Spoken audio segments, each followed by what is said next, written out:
Hi friends, welcome to my channel. இன்றைக்கி chicken வறுவல் எப்படி செய்கிறதுன்னு பார்க்கலாம் வாங்க. நம்ம குக்கரில் தான் செய்கிறோம். குக்கரில் செஞ்சு 10 நிமிஷத்தில் செஞ்சிடலாம். குக்கர் அடுப்பில் வச்சுக்கலாம். குக்கர் சூடானதும் 2 ஸ்பூன் அளவு எண்ணெய் ஊற்றிக்கலாம். எண்ணெய் சூடானதும் 1/4 ஸ்பூன் சோம்பு, 2 துண்டு பட்டை, 1 கொத்தளவு கருவேப்பிலை, 4 வரமிளகா நான் விதையை எடுத்துகிட்டு சேர்த்துருக்கேன். விதையோடு போட்டால் காரம் ஜாஸ்தியாக இருக்கும். 150 கிராம் சின்ன வெங்காயம் கட் பண்ணி எடுத்து வச்சுருக்கேன். பொடியாக கட் பண்ண வேண்டியதில்லை. வெங்காயத்தை 2ஆக கட் பண்ணிங்கனாலே போதும்.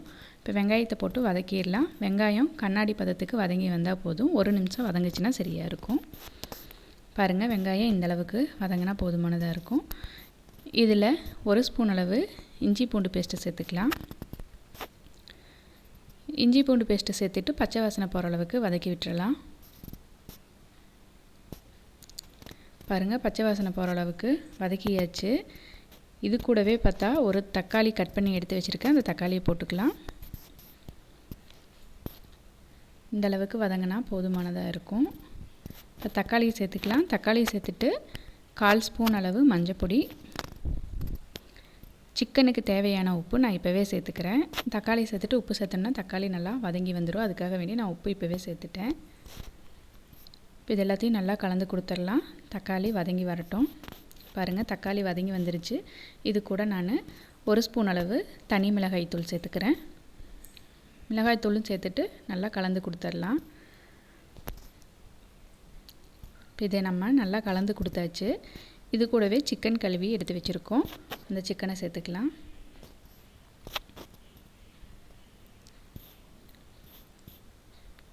சிக்கன் பார்த்திங்கன்னா நான் 1/2 கிலோ அளவில் எடுத்திருக்கேன். இப்போ சிக்கன் சேர்த்துட்டு நல்லா கலந்து கொடுத்துடலாம். இந்த மசாலாவும் சிக்கனும் சேர்ந்து வர அளவுக்கு கலந்து கொடுத்துடலாம்.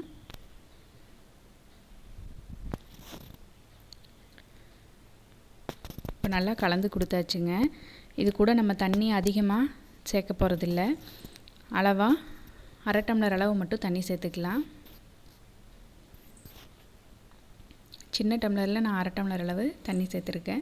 இப்போ தண்ணி சேர்த்துட்டு மறுபடியும் ஒரு தடவை நல்லா கலந்து கொடுத்துடலாம். இப்போ எல்லாத்தையும் நல்லா கலந்து விட்டாச்சுங்க.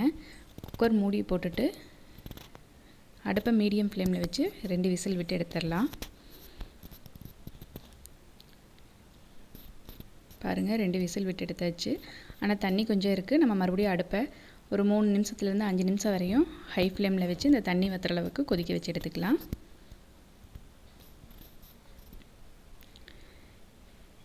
நல்லா தண்ணி வற்றி வரணும். பாருங்கள், தண்ணி நல்லா வற்றி வந்துடுச்சு. இப்போது மல்லித்தலை தூவி இறக்கணும்னா சூப்பரான சிக்கன் வறுவல் ரெடிங்க. கண்டிப்பாக இதேமாதிரி நீங்களும் ட்ரை பண்ணி பாருங்கள். வீடியோ பிடிச்சா லைக் பண்ணுங்கள், ஷேர் பண்ணுங்கள், கமெண்ட் பண்ணுங்கள். மறக்காமல் நம்ம சேனலை சப்ஸ்கிரைப் பண்ணிக்கோங்க.